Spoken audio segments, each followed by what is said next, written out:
आणि आता घेणार आहोत बातम्यांचा वेगवान आढावा सुपरफास्ट 50 मध्ये।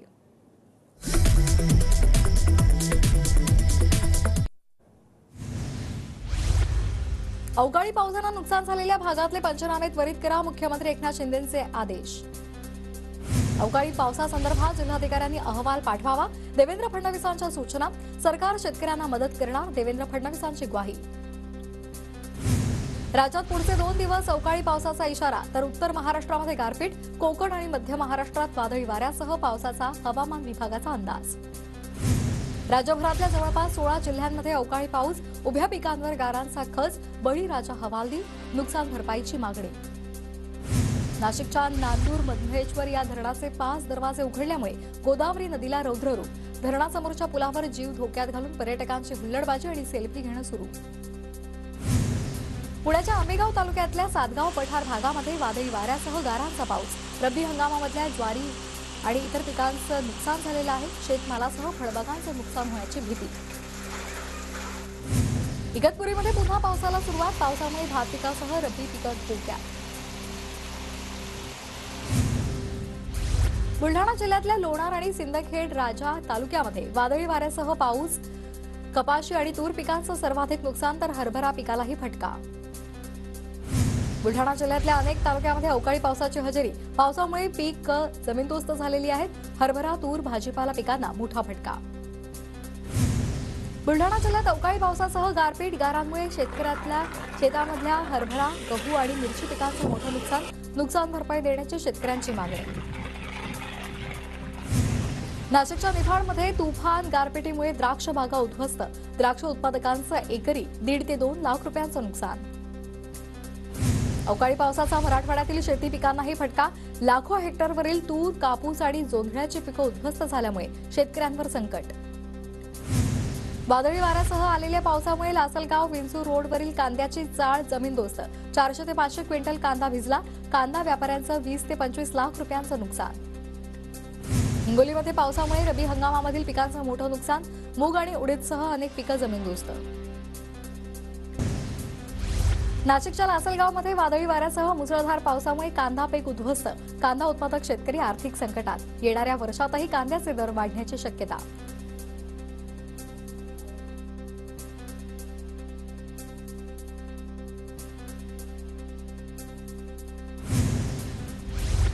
गायींच्या गोठ्यात विद्युत प्रवाह उतरल्यामुळे 9 गायी आणि एका वासराचा मृत्यू, मध्यरात्री पडलेल्या वादळी पावसामुळे विजेची तार गोठ्यावर पडल्यामुळे दुर्घटना। मुळशी तालुक्याच्या कासारसाईतील विनायक शिखरे यांचं तब्बल 12 लाख रुपयांचं नुकसान।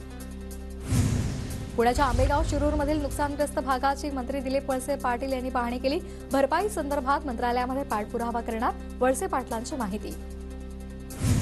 अहमदनगरच्या पारनेरमध्ये जोरदार पावसासह गारपीट, महसूल विभागाच्या पथकाकडून नुकसान झालेल्या पिकांची पाहणी। वसई, विरार आणि नालासोपाऱ्यात सलग 3ऱ्या दिवशी अवकाळी पाऊस, तर आजही दिवसभर पावसाची रिपरिप सुरूच राहण्याची शक्यता। नाशिकच्या निफाडमध्ये अवकाळी पावसाचा कांद्याला फटका, काढणीला आलेल्या कांद्याची नासाडी, शेतकरी हवालदिल। परभणीमध्ये वादळी वारे आणि अवकाळी पावसामुळे मराठा समाजानं आंदोलनासाठी उभारलेला तंबू कोसळला, लिंबांचं झाडही उन्मळून पडलं, सुदैवानं जीवितहानी नाही। नाशिकच्या इगतपुरी तालुक्यातील घोटीमध्ये वादळी पावसामुळे घर कोसळलं, म्हैस जागीच ठार, तर अनेक पाळीव शेळ्या गंभीर जखमी। सोलापुरात इंग्रजी फलकांची मनसेकडून तोडफोड, नवी पेठेतल्या दुकानांच्या फलकांना मनसेच्या कार्यकर्त्यांनी काळं फासलं आणि फलक फाडले। रविकांत तुपकर यांच्या बुलढाण्यातील अन्नत्याग आंदोलनाला पावसाचा फटका, पावसामुळे तुपकरांसह मारुती मंदिरात अन्नत्याग आंदोलन। धुळ्याहून मंत्रालयाकडे निघालेली संघर्ष पदयात्रा मुंबईच्या वेशीवर पोलिसांनी रोखली, मोर्चेकरांना परवानगी नाकारल्यामुळे आनंदनगर जकात नाक्यावर ठिय्या आंदोलन, कोळी आदिवासी समाजाच्या न्याय हक्कासाठी पदयात्रा।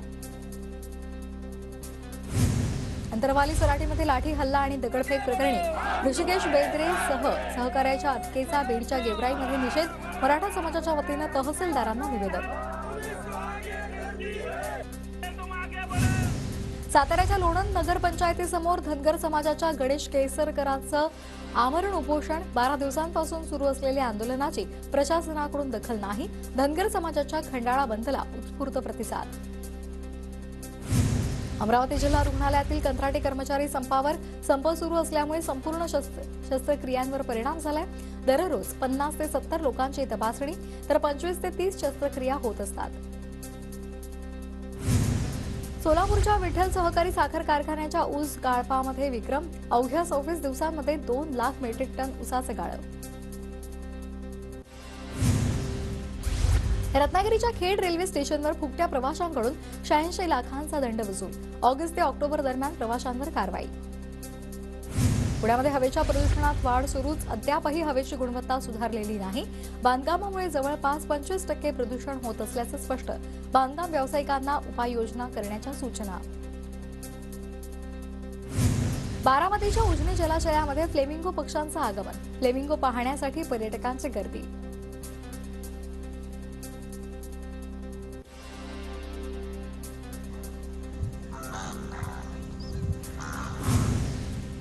पिंपरी चिंचवडमध्ये अवतरला 7 कोटींचा अश्व. आमदार महेश लांडके यांच्या वाढदिवसाच्या निमित्तानं आयोजित पशु प्रदर्शनात अश्व ठरला अव्वल.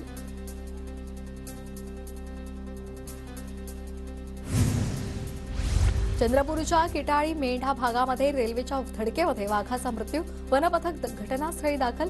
पुढील कारवाई सुरू. ज्ञानेश्वर महाराजांच्या संजीवन समाधी सोहळ्यासाठी पंढरपुरातून विठ्ठलाच्या पादुकांचं प्रस्थान.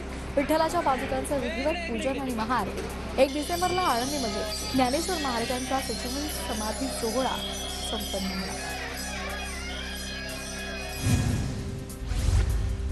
पंढरपूरच्या कार्तिकी वारीमध्ये 100 कोटींची उलाढाल. भाविकांची संख्या वाढल्यामुळे प्रासादिक साहित्य, फोटो फ्रेम आणि श्रींच्या मूर्तींची विक्रमी विक्री.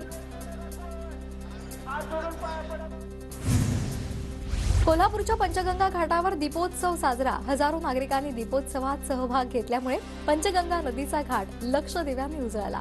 रांगोळी आणि दिव्यांच्या माध्यमातून सामाजिक संदेश देण्याची परंपरा कोल्हापूरकरांनी जपली आहे. साताऱ्याच्या किल्ले प्रतापगडावर भवानी मातेचं मंदिर हजारो दिव्यांनी उजळलंय. मंदिरामध्ये त्रिपुरारी पौर्णिमेनिमित्तानं दीपोत्सव साजरा. त्रिपुरारी पौर्णिमेनिमित्तानं जेजुरीमध्ये खंडेरायाच्या मंदिरात दीपोत्सव साजरा. मंदिरामध्ये 1000 दिव्यांची आरास करण्यात आली. अहमदनगर जिल्ह्याच्या राहाता तालुक्यातील बिरोबा बन इथल्या 3 दिवसीय बिरोबा यात्रेला सुरुवात. या यात्रेनिमित्तानं मंदिराला आकर्षक विद्युत रोषणाई. यात्रेच्या निमित्तानं दर्शनासाठी भाविकांची गर्दी. धाराशिवमध्ये तुळजाभवानी मातेच्या मंदिरात भाविकांची गर्दी. सलग सुट्ट्यांमुळे मंदिर 22 तास खुलं. कोल्हापुरातील कासारी नदी काठावरील 6 विद्युत पंपांसह 2 विद्युत केबलची अज्ञाताकडून चोरी. 2 गावचा पाणी पुरवठा बंद. शेतकऱ्यांमध्ये भीतीचं वातावरण.